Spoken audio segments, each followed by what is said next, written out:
Hey, I'm Charlie Pryde. And I'm Jennifer Pryde. Welcome to our YouTube channel, Pride of the Villages. During our recently published videos on Iceland, we received several questions from viewers on the cost of travel to Iceland, the language spoken there, and the types of food that Iceland is known for. So we put this video together to provide the 20 things we discovered during our trip, and hopefully it will help inform your visit to Iceland. The first item is, when is the best time to visit Iceland? We visited in March of 2023. Our timing was based on what was most important to us, and that was viewing the Northern Lights. The previous year, we had been to Finland in March, and while we had great activities and an Arctic lodge, the lights were bust due to the cloud cover that week. Thankfully, in Iceland, we had a great showing of lights, and we were able to check that item off our bucket list. However, the Icelandic landscape in March was much different than many of the YouTube videos that we had previously watched, which were not filmed in winter. A waterfall with a path that you may walk behind in the summer may be too hazardous to do in the winter, although it is still a spectacular sight. Likewise, an ice cave exploration in the winter may be too hazardous to do in the summer. Videos of glacier lagoons with icebergs floating into black sand beaches is weather dependent. The weather needs to be warm enough to break up the ice flow, but not too warm to melt the icebergs. Weather at freezing point keeps the ice pack together, as was the case for us. It was a great backdrop for selfies, but no Diamond Beach. If you are interested in wildlife, the puffins arrive late April through August. Likewise, the best whale watching is in the summertime. So in planning, take into consideration what are the most important things you want to experience, and when is the best time to do that. Was Iceland too crowded? Well, not for our visit. Iceland only has a population of about 360,000 residents, but was receiving 2.5 million visitors prior to COVID. The tourist industry is expecting 2.3 million visitors to Iceland in 2023. We did not experience crowds in Reykjavik, and only when we started our Golden Circle tour did we see a good amount of tourists. Now, you can expect 2 to 3 times the tourists in July and August, as there is there in the winter months. Not only is the summer weather the nicest, where renting RVs is popular, but these months are also when the cruise ships visit, which brings in additional tourists. Getting there, Iceland Airways was the primary air carrier for us, with direct flights from the United States from a dozen cities to Iceland. We flew direct from Orlando to Iceland for $750 round trip, which included a checked bag and seat selection. Non-alcoholic drinks were free, but any food is an additional charge. While your itinerary may list Reykjavik as the destination, the international airport is actually in Keflavik, which is located on the peninsula and a 45-minute drive from the capital. Therefore, ensure that you plan your ground transportation into the capital. Taxis are an expensive option at $130 to $140 one way. Rental cars are certainly an option, but are also expensive. Exploring the country in the summertime in your own rental car would be enjoyable and something we would have considered. However, I did not feel comfortable driving on my own visiting in the winter when the weather can be very unpredictable, with road closures being a common occurrence. We opted for the fly bus from the airport into Reykjavik. Easy to book online. It cost us $36 a piece one way. We did have to make a change at the BSI bus terminal to a smaller vehicle that dropped us off at the front door of our Hilton Hotel. Currency and credit cards. Iceland utilizes the Icelandic kroner as its currency, which at the time of our visit, $1 equaled 138 kroner. ATM machines are readily available, but our experience was that credit and debit cards were widely accepted and the preferred form of payment for all services. This includes any online bookings for tours or admission to the Sky Lagoon, where reservations are a must. Even pay-to-use public restrooms accepted credit cards. Cost. Iceland is one of the most expensive European countries to visit. It ranks in the top 3 for things like vehicles, clothing, hotels, restaurants, and alcohol. Expect to pay $20 each for a fast food lunch and $50 each for a sit-down dinner. A glass of wine or beer will run you about $10. Tax is always included in the price, and tipping is uncommon in Iceland, so the price you see displayed should be the final price you pay. A large range of hotels are available, especially in the Reykjavik area. For name brands, expect to pay $200 to $400 a night, depending on the location and the time of the year. We stayed at a Hilton that was located on the eastern side of the city, but still an easy commute by walking or taking a bus to the city center. Our hotel for the start of our organized tour was the Center Hotel's Plaza, which is located in the city center. Expect to pay more for hotels located in the city center versus outside the center. Likewise, summer season rates will be higher than winter rates. One of the ways we trimmed cost was the online purchase of a 72-hour city card for the cost of 7,890 kroners, or $57 apiece. This card gave us access to not only the public bus system in Reykjavik, but also entry to many of the museums in the city. We picked up our cards at one of the museums, and it was activated upon first use and good for the next 72 hours.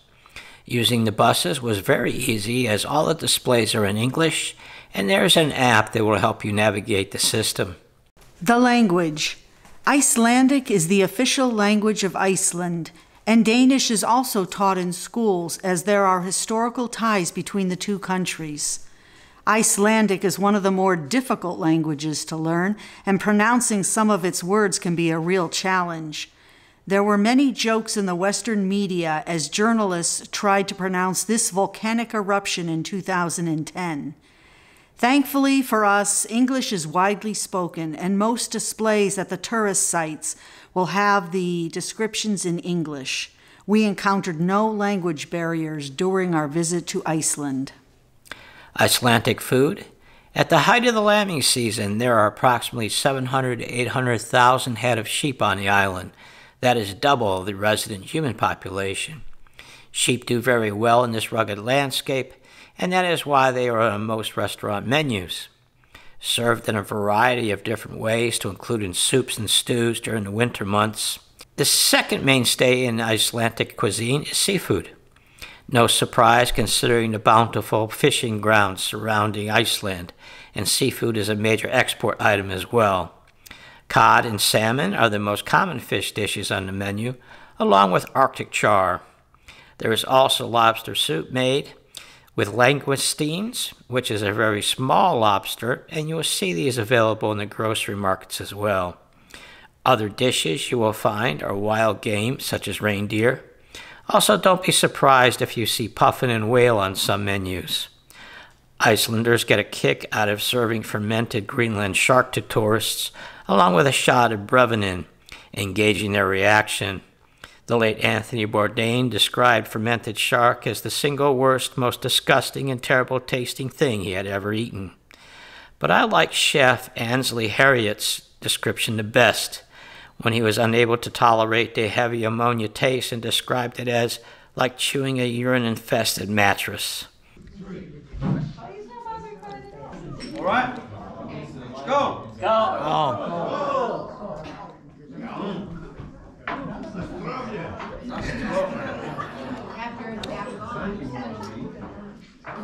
So, Well, impressions?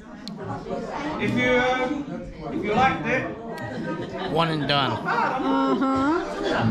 Fermented shark aside, we really enjoyed all the meals on the trip and would recommend lamb street food, Icelandic street food, and Reykjavik street food, where you will get really good dishes at a decent price, and all three restaurants are ranked in the top 12 on TripAdvisor.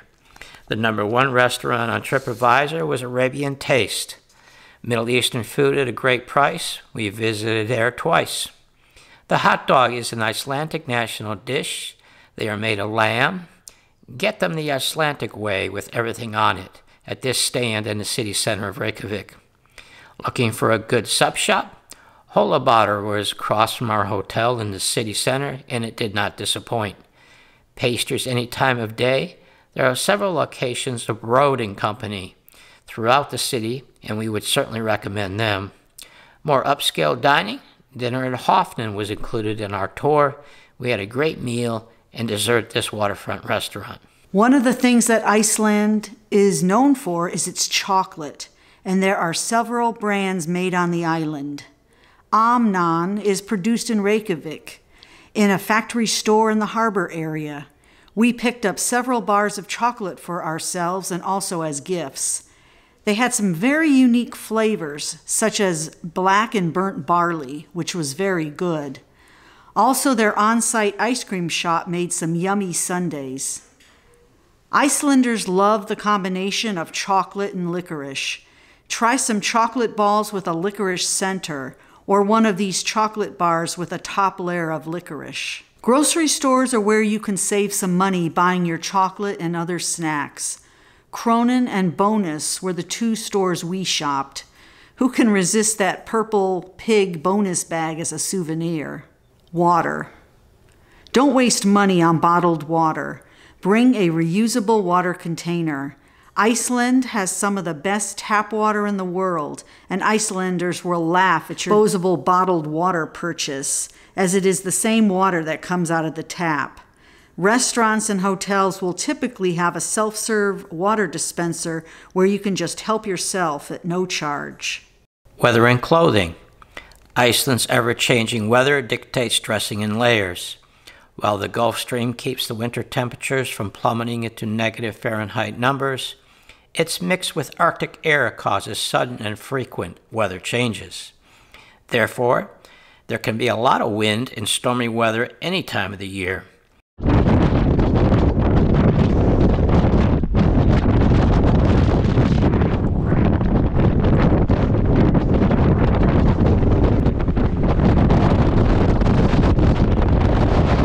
While this is a winter packing list, many of the same outer layers can apply to the summer, with temperatures only averaging 55 degrees Fahrenheit. Now, if you forget to pack some outdoor wear, Iceland stores 66 degrees north and Icewear will have some great clothing, but it comes at a price. You will see these two brands throughout Reykjavik and expect to pay top kroner. But if you are traveling the south coast, stop at the Icewear store in Vik. It is the largest for the brand, and the upper floor has heavily discounted items. Jennifer picked up a new parka at 50% off. Now, if you plan to walk on snow and ice, especially around waterfalls, you will want to have some additional traction on your boots. We found these yak tracks to be perfect. Bought on Amazon, they were inexpensive, compact, and easy to slip on when needed. We also brought a set of slip-on ice traction cleats, but the ice conditions were not bad enough that we had to use them. The yak tracks sufficed.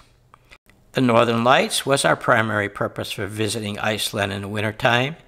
You will typically not be able to view the Northern Lights from inside of Reykjavik. There's just too much white light background. Therefore, you must get out of the city either by vehicle or by boat on the bay. There are plenty of tours to choose from. We recommend giving yourself several opportunities to see the lights, as several factors must align for a good aurora viewing. Foremost is solar activity and lack of cloud cover. Many tours will offer a rain check for a second tour if you do not see the northern lights on your first attempt. Also become familiar with the appropriate camera settings in order to capture those memorable photos. Safety. I have traveled to over 50 countries on business and pleasure, and Iceland seems to me like the safest country I've ever visited. Iceland is known for its extremely low crime rate, and this police patrol was the only law enforcement presence that we saw during our 5-day stay in Reykjavik. I can't say that about other capital cities we have visited.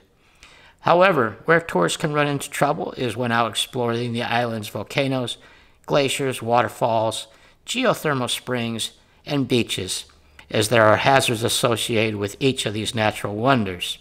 If you are not familiar with the outdoor activity or the terrain, go with a local guide. Be careful on the beaches, especially those with sneaker waves. This beach in particular on the south coast has taken the lives of tourists in the past. Heed the warning signs wherever you visit on the island and return home safely. Operating hours. Museums, grocery stores, merchandise stores, and restaurants will have more limited operating hours in Iceland than what we are used to in the United States. We found that the city museums did not open until 10 a.m. or noon and closed early evening. Likewise, many stores kept similar hours, and some were completely closed on Sunday, so ensure to check operating hours to avoid disappointment. Geothermal activity. Iceland sits on a geothermal hotbed with the majority of the Icelandic homes heated by this energy source. Reykjavik is the largest district heating system in the world. 5 geothermal power plants produce 26% of the country's electricity. The recreational benefit is that Iceland has over 600 hot springs. The 2 most famous recreational hot springs pools are the Blue Lagoon and Sky Lagoon. Jennifer and I had the opportunity to experience both during our trip. Blue Lagoon Company was established in 1992 and is one of the most popular attractions in Iceland, with over 1 million visitors a year. The 100 Fahrenheit degree water's milky blue shade is due to its high silica content, which bathers will rub on their face. Sky Lagoon is man-made and only 2 years old. Its hot crystal clear water overlooks the bay and offers a 7-step ritual, which we would highly recommend. Our 2 other Icelandic videos cover the Blue Lagoon and Sky Lagoon visits in detail. For a more natural geothermal adventure, the island is dotted with small hot springs. You will want to do your research on their locations and the facilities they offer. You will likely find them much less expensive and crowded than Blue or Sky Lagoon.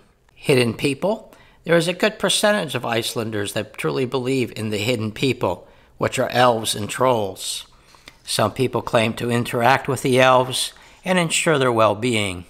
In 2013, a proposed road construction was stopped because elf supporters and environmental groups protested, stating that the road would destroy the habitat of elves and local cultural beliefs. The most notable Icelandic troll is the giantess Grýla. Her favorite food is naughty human children. Grýla and her husband birthed 13 sons, the famous Yule lads, which leave treats to good children during Christmas time. Bad children end up in Grýla's cooking pot. Our observation was that Icelandic children are very well behaved. Duty-free. The last tip we have is tax exemption. Iceland imposes a general valued added tax of 24% on most merchandise goods and a lesser 11% on most tourist services like hotels and tours. As a tourist, you can be exempt from the 24% VAT for major purchases. Most stores will offer a tax-exempt form that can be filed at the airport upon departure, and you will receive a tax refund in several weeks. Also at the airport, they have an extensive duty-free area.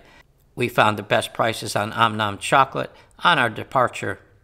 There is also a duty-free food court area, but ensure that you have your boarding pass in hand, as they will ask to see it to avoid paying tax.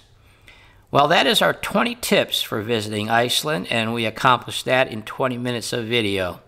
If you have a question or on anything we covered or did not cover, shoot us a comment, and we are good at responding to viewers. That's all for now, and hopefully you too get a chance to visit the great country of Iceland.